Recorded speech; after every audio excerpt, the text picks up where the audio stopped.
Okay, so let us proceed. Next question है हमारा shortest unsorted continuous सब array. ठीक है, क्वेश्चन में ये बोला कि आपको एक एरे दे रखा है। ठीक है, एरे का साइज भी आपको दिया होगा। आपको बताना है एक ऐसा सब एरे निकालना है, इसमें सब एरे ऐसा पार्ट निकालना है जिसको सॉर्ट करने पे पूरा एरे सॉर्ट हो जाए, पर वो शॉर्टेस्ट होना चाहिए। जैसे कि अभी क्या ये एरे सॉर्टेड है? बिल्कुल नहीं है, सॉर्टेड नहीं है, क्योंकि 2 6 फिर 4 आ रहा है, फिर 8 आ रहा है, 10 9 11 13 14 15। ठीक है, तो यहाँ पे थोड़ा बीच में जो है झपला हो रहा है। ठीक है, तो आपको बताना है कि भाई कितना मिनिमम एरे को सॉर्ट कर लूँ जिससे पूरा सॉर्ट हो जाए। ठीक है, वैसे तो पूरे को सॉर्ट कर दो वही आंसर हो जाएगा, बट आपको बताना है कि कितने मिनिमम को सॉर्ट कर दूँ। जैसे कि इस केस में अगर यहाँ से लेकर आप 9 तक को सॉर्ट कर दो, ठीक है, यहाँ से लेकर 9 तक को सॉर्ट कर दो अगर, तो मैंने रिकॉर्डिंग पॉज कर दी थी, फ़ोन आ गया था। ठीक है, अब आगे बढ़ते हैं हम लोग। इसमें यह है कि हमने इतना पार्ट जो है इसको निकाल लिया। अब इस पार्ट को, तो जब इतना पार्ट निकाल लिया हमने, तो इसका साइज़ कितना है? 1 2 3 4 5। ठीक है, तो आपका आउटपुट में क्या आना चाहिए? 5 आना चाहिए। यानी कि आपको साइज़ बताना है कि भाई इतने साइज़ का एरे है, उसको आपको बस सॉर्ट करना है तो पूरा एरे सॉर्ट हो जाएगा। ठीक है, तो यही आपका क्वेश्चन है। एक और एग्जांपल लेते हैं, 2 3 4 5 1 6 7 8। ठीक है, अब इसको देखते हैं कितने पार्ट को हमको सॉर्ट करना पड़ेगा। तो 2 सही है, 3 सही है, 4 सही है, 5 सही है, 1 में गलती हो गई। ठीक है, फिर 6 7 8 ये ठीक लग रहा है, ये ठीक लग रहा है, गड़बड़ी यहाँ पे लग रही है। तो एक काम करते हैं ना भाई, यहाँ से लेकर यहाँ तक को सॉर्ट कर लेते हैं, यहाँ से लेकर यहाँ तक को मामले को सॉर्ट कर लेते हैं, बाकी तो सब कुछ ठीक ही है ना। तो उस केस में आपका आंसर आएगा कि यहाँ पे भी आपका आंसर आएगा 5। ठीक है, यहाँ पे भी आपका आंसर आएगा 5 आएगा। तो बोलने का मतलब बस इतना ही है कि आपको एक पार्ट निकालना है और उसका साइज़ बताना है कि कितने साइज़ को जो है मैं कर दूँ शॉर्ट, जिससे आपका पूरा एरे हो जाएगा क्या? शॉर्ट। ठीक है, तो अब कैसे करेंगे इस क्वेश्चन को, आइए डिस्कस करते हैं। ठीक है, तो करने के लिए बहुत सिंपल है, इसी पुराने वाले एग्जाम्पल को लेकर चलते हैं जो हमने ऊपर लिखा हुआ था। अब आपको पता क्या है, आपका क्वेश्चन कुछ इस तरह से बन सकता है कि आपका जो भी आंसर है, आपका आंसर कुछ यहाँ लाई करेगा आंसर। ठीक है, इससे पिछले में आपका सब कुछ सॉर्टेड होगा, इसके बाद में कुछ सॉर्टेड होगा। आपको बस क्या करना है, ये पॉइंट निकालना है, ये पॉइंट निकालना है और इनको माइनस करके दे देना है। ठीक है, इस केस में जैसे मैं आपको बताऊँ 0 1 2 3 4 5 6 7 8 9 इंडेक्सिंग कर दी। ठीक है, अब यहाँ पे क्या है, ये 5 इंडेक्स पे है, आपको करना कुछ नहीं है, ये पॉइंट आपको निकाल देना है किसी तरह, और एक तरह से आपको ये वाला पॉइंट निकाल देना है। तो 5 -1 + 1। ठीक है, 5 -1 + 1 ये आपको साइज़ दे देगा कि इतने साइज़ का आपको क्या करना है, एरे बनाना पड़ेगा जिसको आपको सॉर्ट करना पड़ेगा। ठीक है, तो आपको सारा का फोकस यहाँ डालना है कि इसको कैसे निकालें, इस पॉइंट को कैसे निकालें। ठीक है, इस पॉइंट को कैसे निकालें और इस पॉइंट को हम कैसे निकालें, इसके बारे में हमको डिस्कस करना पड़ेगा। ठीक है, अब उसको डिस्कस हम लोग कैसे करें, आइए चलो हम सबसे पहले ये स्टार्ट पॉइंट लेते हैं इसको, ये स्टार्ट है। ठीक है, और ये क्या है, ये मेरा एंडिंग पॉइंट है।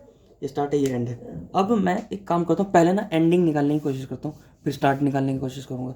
तो एंडिंग जब मैं निकालूंगा तो यहाँ से चलूँगा, यहाँ से 0 से लेकर ये एंड तक इटरेट करा जाएगा। तो ऐसे हम ऐसे चेक करेंगे कि एक ऐसा पॉइंट ढूंढूं, एक ऐसा पॉइंट ढूंढूं जहाँ पे एरे सॉर्टेड नहीं दिख रहा आपको। ठीक है, एक ऐसा पॉइंट ढूंढूं जहाँ से आपको एरे जो है सॉर्टेड नहीं दिख रहा, तो वो ढूंढना है। उसके बाद हम कुछ करेंगे आगे, पर उससे मेरे हिसाब से कुछ होगा नहीं। जैसे 2 है, 2 के बाद 6 है, 6 के बाद 4 है। ठीक है, यानी कि बढ़ रहा है फिर घट गया, है ना, बढ़ रहा है फिर घट गया, फिर बढ़ रहा है, फिर बढ़ रहा है, फिर घट गया, फिर बढ़ रहा है, बढ़ रहा है, बढ़ रहा है, बढ़ रहा है।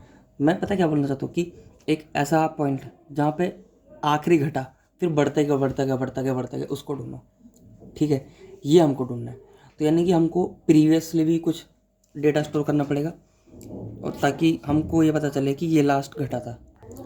एट दी एंड हमको बस यही करना है कि एक ऐसा पॉइंट ढूंढो जिसके बाद सब बढ़ते गए, जिसके बाद सब बढ़ते गए। उसके लिए हमको प्रीवियस डेटा भी स्टोर करना पड़ेगा। एक काम करते हैं हम लोग, एक एलिमेंट नाम का वेरिएबल बनाते हैं, एलिमेंट, जिसमें मैं इस एरे का 0 स्टोर कर लेता हूँ। ठीक है, इस एरे का 0 स्टोर कर लेता हूँ और एक लगाऊंगा for loop, for i = 1 and i n and i++। ठीक है, मैं कुछ ऐसा करने की बोल रहा हूँ कि अगर आपका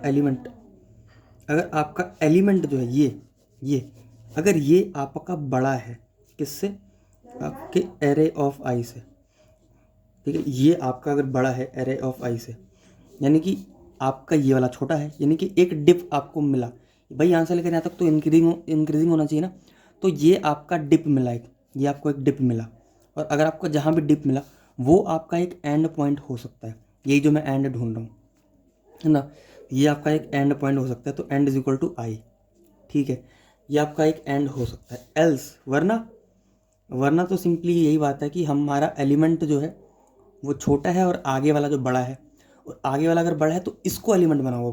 अब एलिमेंट किसको बनाओ, अब एलिमेंट बनाओ आप ए ऑफ आई को, ठीक है, ए ऑफ आई को, क्योंकि हमको बड़ा है छोटा है उससे मतलब नहीं है, हमको बस ये लास्ट देखना है, हमको लास्ट ढूंढना है कि इसके बाद कोई छोटा ना मिले, है ना। जैसे यहाँ क्या था, अभी इसको कोड को रन करते हैं इसके लिए। तो हम अभी, हमारा एलिमेंट क्या है, अभी हमारा एलिमेंट अभी 2, और एंड पे मेरा मान लो कुछ नहीं है, अभी खाली है मेरा एंड वेरिएबल मेरा एकदम खाली है, एंड ये एलिमेंट है मेरा।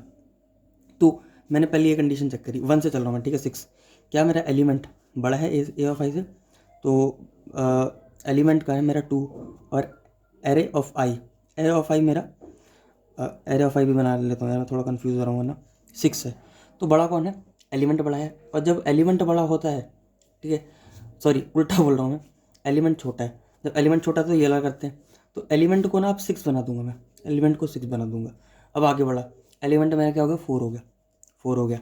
अब बड़ा कौन है, अब की बार फिर से भाई मेरा जो है एलिमेंट बड़ा है। अब एलिमेंट बड़ा है ना, तो यहाँ पे एक डिप मिला मेरे को, और जब डिप मिला तो एंड में मेरे को आई मिल जाएगा, यानी कि 2 मिल जाएगा, यानी कि ये एक पहला डिप है, ये पहला डिप मिलेगा मेरे को, ठीक है। फिर मैं आगे गया 8 पे, ठीक है, फिर मैं 8 पे गया। अब बड़ा कौन है, अब की बार बड़ा 8 है, और मेरा एलिमेंट ये तो 8 हो चुका है ना, एयर ऑफ आई। बड़ा कौन है, बड़ा मेरा एलिमेंट ऑफ आई, क्या बड़ा है, एलिमेंट ऑफ आई बड़ा है, तो एलिमेंट को चेंज करूँगा आपकी बार, क्योंकि अभी इंक्रीजिंग ऑर्डर दिख रहा है, तो इंक्रीजिंग ऑर्डर दिख रहा है तो यहाँ पे 8 करूँगा, फिर इंक्रीजिंग ऑर्डर दिख रहा है यहाँ पे 10 करूँगा, ठीक है। अब 10 किया, अब ये एरे ऑफ आई में 9 आ गया, एरे ऑफ आई में 9 आ गया। अब बड़ा कौन है, एलिमेंट बड़ा है, और एरे ऑफ आई क्या है, छोटा है, एरे ऑफ आई छोटा है मेरा, और जब एरे ऑफ आई छोटा है तो एंड मेरा आई पे आ जाएगा, यानी कि 5 पे, एंड मेरा 5 पे आ जाएगा। अब इसके बाद ना सब बढ़ते रहेंगे, तो कभी आपका एंड अपडेट नहीं होगा, ये लाइन अपडेट नहीं होगी, है ना, कभी ये लाइन अपडेट नहीं होगी, और हमेशा आपकी बस यही अपडेट होती रहेगी एलिमेंट वाली, ठीक है। तो इस केस में आपको एक एंड पॉइंट तो मिल जाएगा, ये एंड पॉइंट आपको मिल जाएगा। और सिमिलरली आपको यहाँ से चलना है, यहाँ से चलना है, उल्ट सेम ही काम करना है ना, आप समझ गए होगे क्या करना है। तो वही काम कर देना आपको, बस फॉर लूप लगाना है, कहाँ से लेकर, I is equal to n-2 से चलाना। क्यों, क्योंकि अब की बार इंट एलिमेंट में आप क्या रखोगे, एलिमेंट में आप की बार रखोगे एरे ऑफ n-1 रखोगे आप, ठीक है।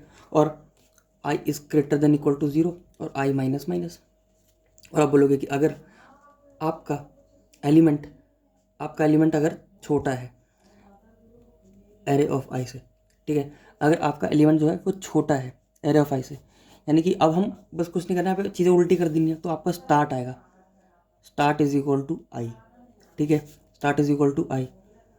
एल्स में हम बोल देंगे क्या, कि आपके element is equal to a of i हो जाएगा, ठीक है। सेम ही चीज़ है भाई, इसको बस मैंने पलट दिया, इस वाले पॉइंट को इस वाले पॉइंट से मैंने पलट दिया, और यहाँ से एंड को मैंने बस स्टार्ट कर दिया, स्टार्ट इज इक्वल टू।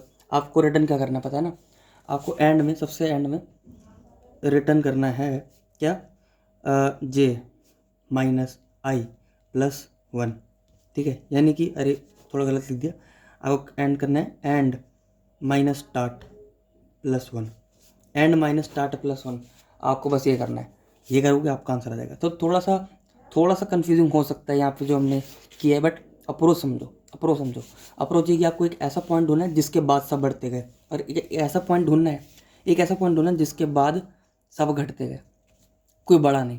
तो पहले ये 9 था, घटने चाहिए पर बढ़ गया, तो ये एक पॉइंट ये हो सकता है, ठीक है।